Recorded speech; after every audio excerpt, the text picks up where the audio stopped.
नमस्कार, आप देख रहे हैं एचएन मीडिया और मैं हूं आपके साथ अलका।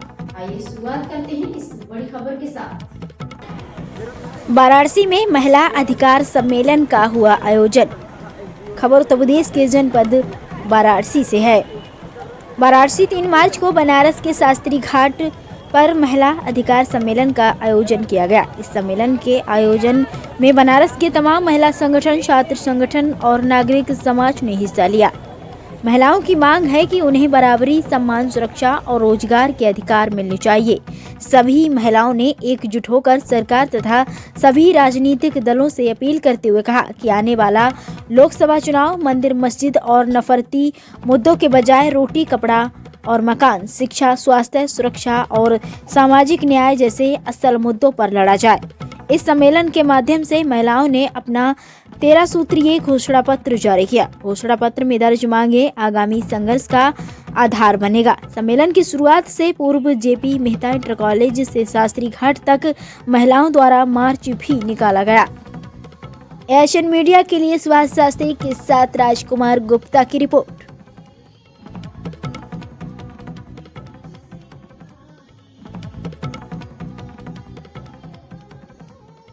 निर्णय वाली जगह पे नहीं पहुंचेंगी तब तक निर्णय एक तरफा होगा। तो पुरुषों के साथ समानता में कंधे से कंधा मिलाने के लिए आना पड़ेगा। सारे देश में विकास की बात तो कर रहे हैं, सभी लोग विकास की बात तो कर रहे हैं, लेकिन आप सोचिए, एक बार सोचिए। नमस्कार, मैं इस समय वाराणसी माननीय प्रधानमंत्री नरेंद्र मोदी के संसदीय क्षेत्र में हूं। आगामी लोकसभा चुनाव आने वाला है। बनारस नहीं, आसपास के जनपदों की महिलाओं ने अपने हक, हकूक, मान सम्मान, अधिकार के लिए आगामी लोकसभा चुनाव में उनके जनहित के मुद्दे होने चाहिए, उनका शोषण बंद होने चाहिए, उनको समानता का अधिकार मिलना चाहिए। हजारों की संख्या में बनारस के कचहरी शास्त्री घाट पर जुटे हैं और अपने हक, हकूक, मान सम्मान की आवाज़ बुलंद की है। धन्यवाद। मेरा नाम जागृति है और लोकतांत्रिक राष्ट्र निर्माण अभियान से हूँ और आज यहाँ महिला संगठनों का समन्वय जो है उससे मिलकर के एक सम्मेलन आयोजित किया है, जिसमें 2024 में जो महिलाओं की तरफ से जो मुद्दे हैं उसको चुनाव में उठाने के लिए प्रयास है और उसमें एक 20 सूत्री 22 सूत्री मांगें प्रस्तुत की गई हैं, जिसमें मुख्य रूप से है कि आरक्षण को तत्काल महिला आरक्षण लागू किया जाए, महंगाई पे लगाम लगाई जाए, महिलाओं को रोजगार और उसकी सम्मान की सुरक्षा की गारंटी दी जाए। इस तरह के मुद्दे हैं हमारे और बराबरी में महिलाओं को संसद में प्रतिनिधित्व दिया जाए। रणनीति क्या होगी? हमारी रणनीति लोगों को जागरूक करना है और लोगों को कहना है, हमारा तो एक ही नारा है, जुड़ेगा इंडिया, जीतेगा भारत, जीतेगा इंडिया, जुड़ेगा भारत, यही हमारा नारा है और इसी का संदेश हम दें। मेरा नाम विजेता सिंह है और मैं बनारस में एक ट्रांसजेंडर समुदाय के ऊपर रिसर्च करने के साथ साथ दखल संगठन के साथ जुड़ी हुई हूँ। आज के पूरे कार्यक्रम का उद्देश्य ये था कि महिला अधिकारों को लेकर ये कार्यक्रम था।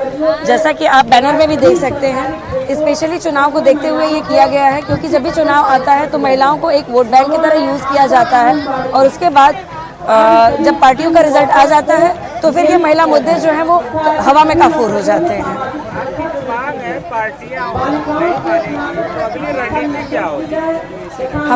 हमारी जो मांगे हैं, जैसा कि अगर आप हमारा पैम्पलेट देखेंगे तो उसमें हमारी 13 मांगे हैं, जिसमें से कुछ मैं बता देती हूँ आपको कि महिलाओं को जो है वो सशक्त भागीदारी मिले, उनको सिर्फ नाम मात्र का शासन न एक पपेट बना के न रखा जाए, प्लस जितनी भी महिलाओं के साथ अगर कहीं भी किसी भी प्रकार की हिंसा होती है तो उस पर एक फास्ट ट्रैक कोर्ट गठित किया जाए और जो उस पर त्वरित कार्रवाई करके उनको न्याय दिला सके।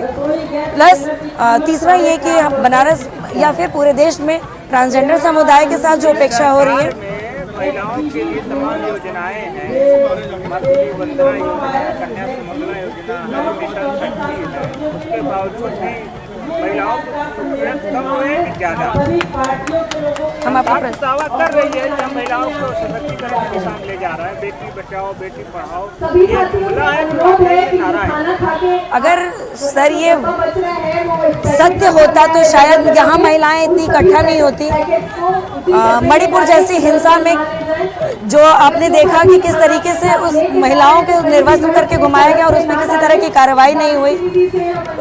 हमारे देश के अंदर महिला रेसलर जो अपने क्षेत्र में उत्कृष्ट प्रदर्शन देती हैं, उनको बातों को सुना नहीं गया। कठुआ जैसे और हाथरस जैसी घटनाएं नहीं होती, उन्नाव जैसी घटनाएं नहीं होती, तो आप इससे अंदाज़ा लगा सकते हैं कि ये जुमलेबाजी हो रही है, ये सिर्फ एक नारा दिया जा रहा है या फिर ज़मीनी हकीकत पे भी कुछ किया जा रहा है। अपने बारे में बताएं। जी मेरा नाम रैनी है और मैं बनारस में रह के पढ़ाई कर रही हूँ। और दखल कार्यक्रम के बारे में क्या है? आज का जो कार्यक्रम है उसका शीर्षक है महिला अधिकार सम्मेलन।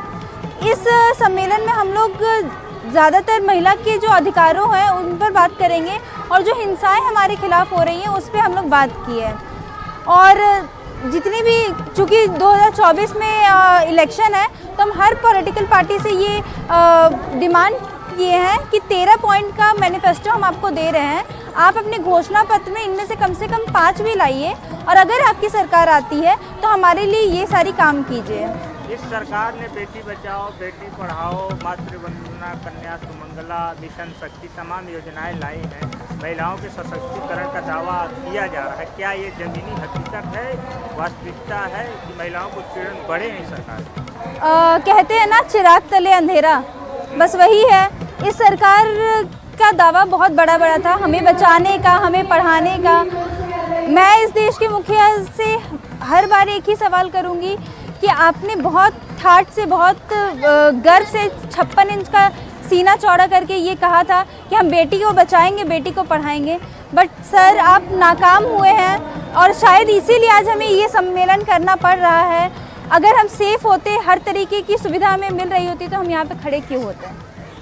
सरकार तमाम प्रयास कर रही है और आगामी चुनाव भी है। सरकारें बनती हैं, बिगड़ती हैं, हर सरकारें वादा करती हैं। अगर तमाम सरकारें आपके जो आपने मांग किया उसको मान रही है, तो अगली रणनीति क्या होगी?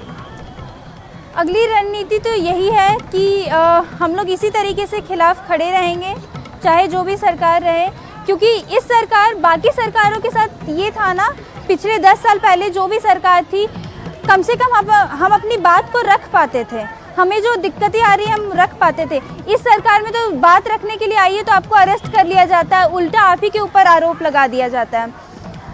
ये सरकार में महिलाएं के अलावा जो महिला जज भी सुरक्षित नहीं है, पढ़ी लिखी नहीं। गाँव की महिलाओं को उत्पीड़न शोषण हो ही रहा था, शहर की महिलाओं, पढ़ी लिखी महिलाओं के साथ भी सरकार में उत्पीड़न हो रहा है। पढ़ने ही नहीं दिया जा रहा है सर। BHU जैसी इतनी बड़ी संस्था में गैंग रेप होता है और वो तीनों आरोपी बीजेपी के कार्यकर्ता हैं।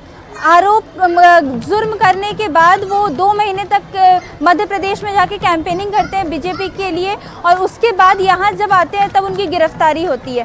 तो आप देखिए ना कि दोषी पैदा कौन कर रहा है और दोषियों को बचा कौन रहा है।